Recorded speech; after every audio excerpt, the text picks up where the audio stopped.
Ligand to metal charge transfer में क्या होगा कि लिगेंड से मेटल की ओर चार्ज ट्रांसफर होगा, यानी कि लिगेंड के पास अब की बार क्या है, लिगेंड के पास भरे हुए कक्षकों के अलावा और भी भरे हुए कक्षक हैं, जिससे यह लोन पेयर डोनेट करने के बाद में भी और इलेक्ट्रॉन डोनेट करता है। यानी कि मेटल के पास खाली कक्षों के अलावा और भी खाली कक्षक है और लिगेंड के पास लोन पेयर डोनेट करने के बाद में भी और भरे हुए कक्षक रह जाते हैं, और ये लिगेंड अपने भरे हुए कक्षक है वो मेटल के खाली कक्षों को और डोनेट करता है। तो इस प्रकार की घटना घटती है, तो इसे क्या कहेंगे, ligand to metal charge transfer. इसके लिए आवश्यक कंडीशन क्या हो है, आवश्यक कंडीशन है कि क्या होना चाहिए, मेटल के पास कोऑर्डिनेट बॉन्ड बनाने के अलावा और भी खाली कक्षक होना चाहिए। यानी कि मेटल के पास क्या होना चाहिए, वेकेंट ऑर्बिटल होने चाहिए, यानी कि वेकेंट ऑर्बिटल का खाली कक्षक होना चाहिए। खाली कक्षक प्रचुर मात्रा में होंगे तभी ये इलेक्ट्रॉन दे सकेगा। और लिगेंड के पास क्या होना चाहिए, लिगेंड के पास लोन पेयर डोनेट करने के पश्चात दान करने योग्य भरे हुए कक्षक और होने चाहिए। यानी कि लिगेंड के पास क्या होना चाहिए, लोन पेयर डोनेट करने के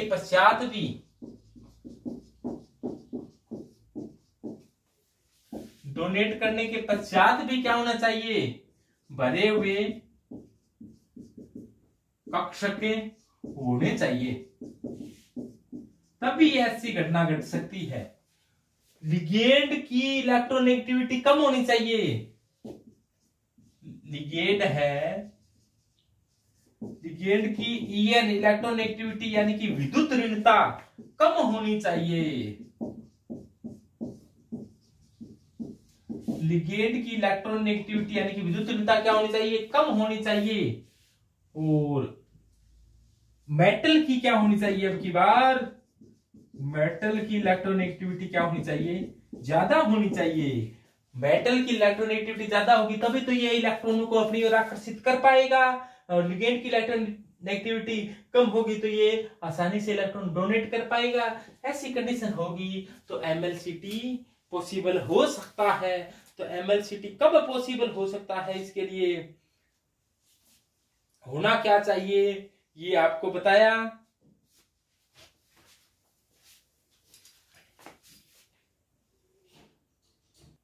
एमएलसीटी में क्या होता है, लिगेंड एमएलसीटी में हो क्या रहा है, देखो लिगेंड है वो अपने लोन पेयर धातु को डोनेट कर रहा है। लोन पेयर डोनेट करने के बाद में कोई कुछ और इलेक्ट्रॉन भी डोनेट करता है। इतने से काम नहीं चला कि लोन पेयर दे दिए, लोन पेयर डोनेट करने के बाद भी कुछ और इलेक्ट्रॉन डोनेट करता है। तो इसके लिए लिगेंड की विद्युत ऋणता कम होनी चाहिए ताकि आसानी से इलेक्ट्रॉन डोनेट कर सके, जबकि जो सेंट्रल एटम है, जो केंद्रीय धातु है, उसकी विद्युत ऋणता ज्यादा होनी चाहिए ताकि वो आसानी से इलेक्ट्रॉन को ग्रहण कर ले। लिगेंड के पास प्रचुर मात्रा में भरे हुए कक्षक होने चाहिए, यानी कि लिगेंड के पास इलेक्ट्रॉनों से भरे हुए कक्षक होने चाहिए। और सेंट्रल एटम के पास खाली कक्षक होने चाहिए। सेंट्रल मेटल की विद्युत ऋणता ज्यादा होनी चाहिए। ऑक्सीकरण अंक की बात करें तो इसका ऑक्सीकरण अंक उच्च होना चाहिए। ऑक्सीकरण अंक उच्च का मतलब है, जैसे मान लो एक तो Mn+2 है और एक Mn+7 है, तो +2 वाले की बजाय +7 वाला होगा, उसकी प्रवृत्ति क्या होगी, ज्यादा होगी, क्योंकि इसके पास अब देखो इसने 7 इलेक्ट्रॉन त्याग रखे हैं, इसने 3 इलेक्ट्रॉन त्याग रखे हैं, इसने 2 इलेक्ट्रॉन त्याग रखे हैं। एक तो किसी ने 2 त्याग रखे हो और एक किसी ने 7 इलेक्ट्रॉन त्याग रखे हो। 7 इलेक्ट्रॉन त्यागने के बाद में इसके अंदर इलेक्ट्रॉन की बड़ी भारी कमी आ गई। इसको ऐसा लग रहा है ओहो गलत त्याग दिए, अब अपने को ग्रहण करने चाहिए। तो ज्यादा इलेक्ट्रॉन त्यागने के बाद में इनकी इलेक्ट्रॉन ग्रहण करने की प्रवृत्ति में बड़ी भारी बढ़ोतरी होती है, ऐसा Mn+7 में। और जैसे Cr 1+3 होता है, एक Cr+6 होता है, तो Cr+6 प्रकार के कंपाउंड में ये LMCT मिलेगी, Mn+ प्रकार के कंपाउंड में ये LMCT मिलेगी। कोई एग्जांपल के रूप में बात करें अपने K2Cr2O7, K2Cr2O7 है, KMnO4 है। KMnO4 में Mn की ऑक्सीकरण अवस्था देखो क्या होगी, K की +1 होती है, Mn की मान लो X है, ऑक्सीजन की -2 होती है, तो 4 की कितनी हो जाएगी, -8 बराबर 0। इस पर कोई चार्ज है नहीं तो बराबर 0, तो X का मान कितना आ जाएगा, +7। इसका मतलब Mn ने यहाँ पर ऑक्सीकरण अवस्था +7 है, 7 इलेक्ट्रॉन त्याग रखी है। अब इलेक्ट्रॉन इसके साथ ही होते हैं। Mn का इलेक्ट्रॉनिक विन्यास देखें तो आपको जानकर यह बड़ा आश्चर्य होगा कि Mn के पास 7 इलेक्ट्रॉन थे। Mn का परमाणु क्रमांक 25, आर्गन, उसके बाद में 3d5 और 4s2, ऐसा इलेक्ट्रॉनिक विन्यास था। और इसने कितने इलेक्ट्रॉन त्याग किए, 7। तो 7 इलेक्ट्रॉन त्यागने के बाद में इसकी कंडीशन ऐसी है कि आर्गन जैसा इलेक्ट्रॉन विन्यास हो गया। 3d में 5, 3d में पहले 5 थे, अब 0, 4s में पहले 2 थे, अब 0। तो 3d और 4s बिल्कुल खाली हो चुके हैं। अब ये खाली इलेक्ट्रॉन, ये खाली कक्ष क्या करेंगे, कोई इसको इलेक्ट्रॉन देने वाला मिल जाएगा तो ये कह देंगे लाला खाली पड़ी है तो कोई बात नहीं, इसमें दे दे। इसमें लोन पे देना चाह रहा, क्या इलेक्ट्रॉन दान करना चाह रहा है, हाँ ये खाली पड़ी, ये खाली पड़ी। तो इस प्रकार से ये इसकी प्रवृत्ति, इलेक्ट्रॉन ग्रहण करने की प्रवृत्ति बढ़ जाती है। तो ध्यान ये देना है कि LMCT आपको एग्जाम्पल के रूप में पूछते हैं, LMCT किस में पाई जा सकती है, तो LMCT उनमें पाई जाएगी जिनके ऑक्सीकरण अंक क्या हो, बहुत ज्यादा हो। इसी प्रकार से K2Cr2O7 में पोटेशियम की +1 होती है, 2 की कितनी हो जाएगी, +2। Cr की x मान लो तो 2 है तो 2x मान लो, ऑक्सीजन की -2 होती है तो 7 की कितनी हो जाएगी, -14। तो x का मान आ जाएगा ये +6, यानी कि x का मान +6 आया। इसका अर्थ ये लगाया जाएगा कि इसने कितने इलेक्ट्रॉन त्याग रखे हैं, 6 इलेक्ट्रॉन त्याग रखे हैं। क्रोमियम का इलेक्ट्रॉनिक विन्यास, क्रोमियम का परमाणु क्रमांक 24, आर्गन और 3d में 5 होना चाहिए था, 4s2 होना चाहिए था, लेकिन एक इलेक्ट्रॉन इधर चला गया, क्योंकि आप जानते हो half filled and full filled orbital are more stable. आधे भरे हुए, पूरे भरे हुए कक्षक अधिक स्थायी होते हैं। तो इसने क्या किया, अब Cr+6 6 इलेक्ट्रॉन त्यागी, तो यहाँ पर 5 थे, यहाँ पर 1 थे, कैसा विनाश हो गया, आर्गन जैसा। 3d खाली हो गया, 4s खाली हो गया। अब खाली पड़ा है तो कोई लोन पे दान करने वाला आएगा तो इसको मना नहीं किया जाएगा। आए ना बात ध्यान में। अरे कोई भूखा हो, ये इलेक्ट्रॉनों का भूखा है, सब कुछ खाली पड़ा है, पेट में बिलिए बिलबिला रही है, और इसको कोई भोजन दे तो कहते हैं कोई बात नहीं, लिया खा लेंगे, क्या बात हुई। तो इसी प्रकार से ये बात है कि इसके पास इलेक्ट्रॉनों की कमी है, खाली पड़ा है सब कुछ, तो कोई भी लोन पेयर देने वाला कोई लिगेंड आता है तो वो लोन पेयर ये ग्रहण कर लेगा, ये प्रसाद के रूप में ग्रहण कर लेगा, तो ये मना नहीं कर पाएगा। तो क्या हुआ है देखो ध्यान से, तो लिगेंड की विद्युतता क्या होनी चाहिए, कम होनी चाहिए, कम नहीं होगी तो देगा नहीं, और देगा नहीं तो मेटल कैसे लेगा।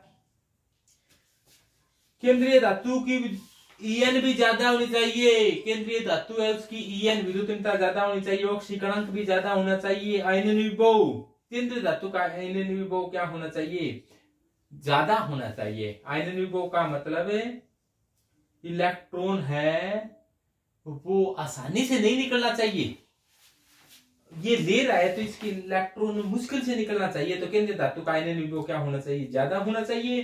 प्रभावी नाभिक के आवेश का मान भी अधिक होना चाहिए, और धातु व लिगेंड के बीच में ऊर्जा अंतराल क्या होना चाहिए, कम होना चाहिए।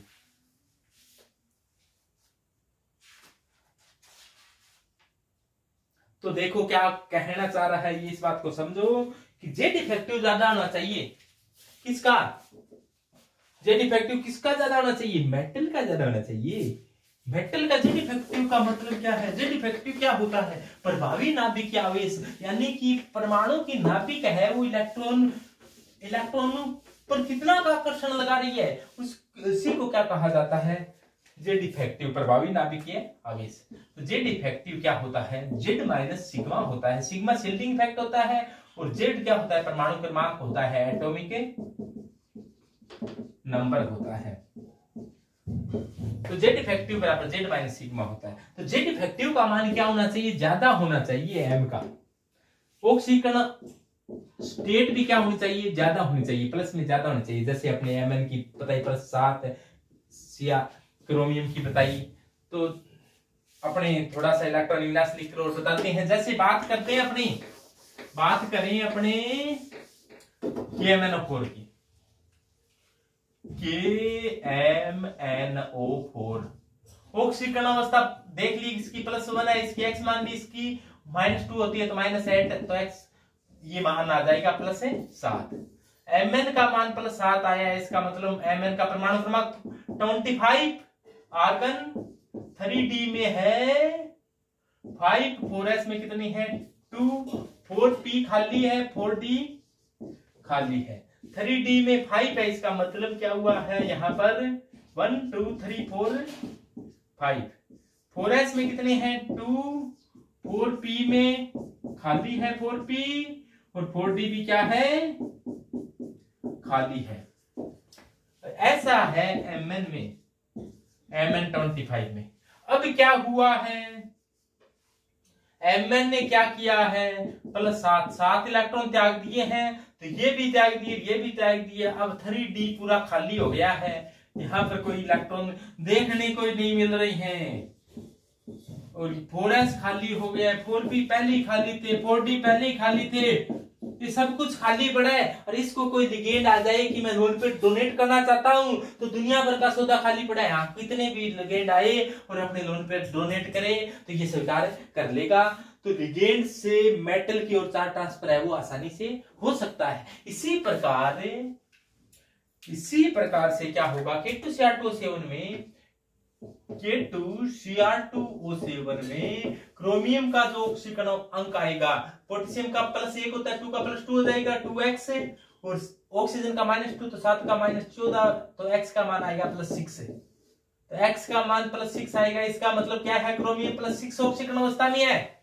तो क्रोमियम का इलेक्ट्रॉनिक विन्यास लिखोगे आप लोग, तो क्रोमियम 24 होता है, तो 3d में 5 है, 4s में 1 है, 4s में 1 ही है। अब क्रोमियम ने क्या किया 6 इलेक्ट्रॉन त्याग दिए, तो 6 इलेक्ट्रॉन त्यागेगा तो क्या हो जाएगा, अब इसके पास अभी इलेक्ट्रॉन पूरा खाली हो गया। कोई भी लोन पे डोनेट करना वाला आता है तो ये बेचारा स्वीकार कर लेता है क्योंकि इसके पास इलेक्ट्रॉन नहीं है।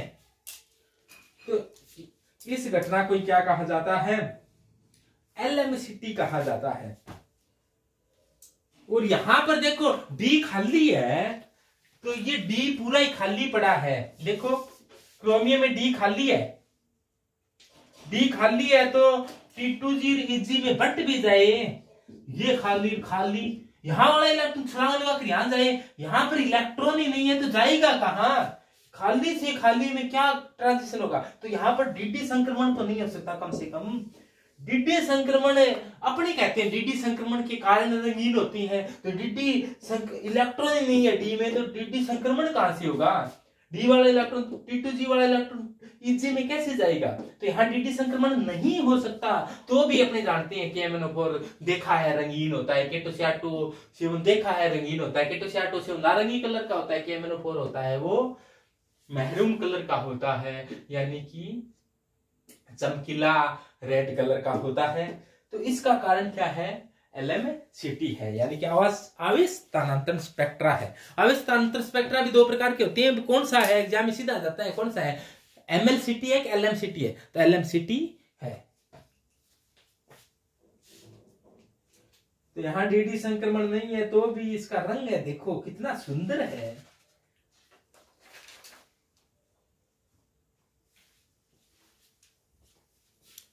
तो देखो भाई आज की सभा यहीं समाप्त होती है।